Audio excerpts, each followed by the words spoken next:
ports in the world. In a small country, maybe the entire country is the size of the Mombasa Island, and maybe an addition of 1 or 2 sizes. But because of the hard work they have put, they have been able to succeed.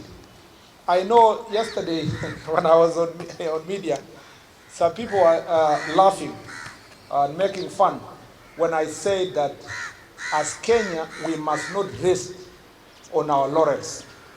We must always move a step ahead.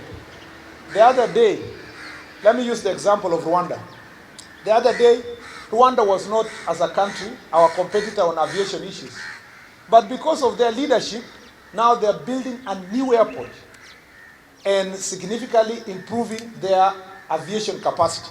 So we should not sit here and say, oh, you know, we're doing better than Tanzania, we're doing better than Uganda, we're doing better than Rwanda or Burundi. We must always be moving a step ahead, thinking about what is happening in the world. And it is good as a region, we have that. It's good to have partnership, but also competition. Competition is very important.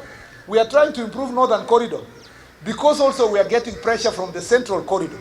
And we thank our brothers in Tanzania for the investment they are putting in Dar es Salaam port and the Central Corridor, because it makes us as a country to work hard. And if each of the countries have very positive competition, I can tell you for sure East Africa community will be better and stronger.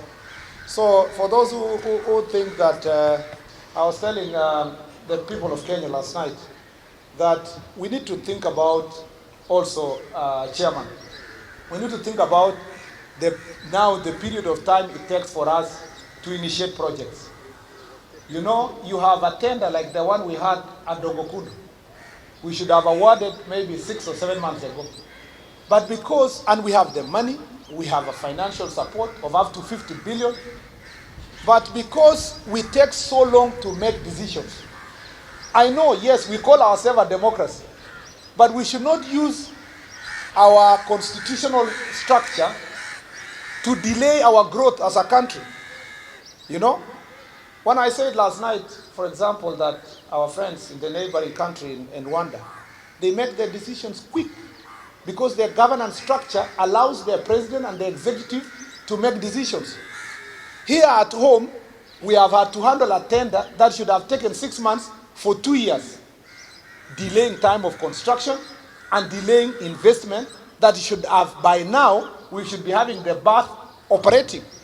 As a country, there are things we borrow from our neighbors, and we need to borrow something from Rwanda because their decision-making structure and their governance structure allows the executive to make the decisions they need to make in the shortest time possible, and they are able to implement their infrastructure project in the shortest time. Our airports are more than 10 years behind schedule, and our other infrastructure projects are behind us because of decisions that sometimes, naona mtu, yani unafanya hata barabara kidogo tu, unataka mtu ameweka kotini, inakaa miaka 5. Mwingine amekimbia pale, anakimbia bunge, instead of bunge facilitating, wanaweka orders kusema usisonge namna hii.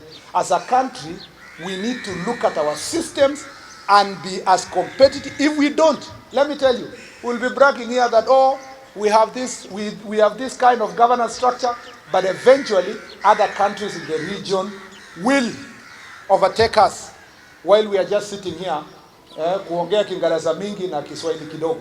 I want us to make sure that we become as serious in things that are going to benefit our country. And therefore, I want to thank the chair and I want to thank the MD. Because of the procedures they put in place when they came to office, they succeeded in unlocking the Ndogo port construction. Now soon, tutapata ndugu zetu wengine wakijenga Ndogo berth. Alafu sasa itasaidia pia kupanua biashara ya port yetu, na itafanya hii port ikuwe pia imesonga mbele kuliko port zingine katika region hii.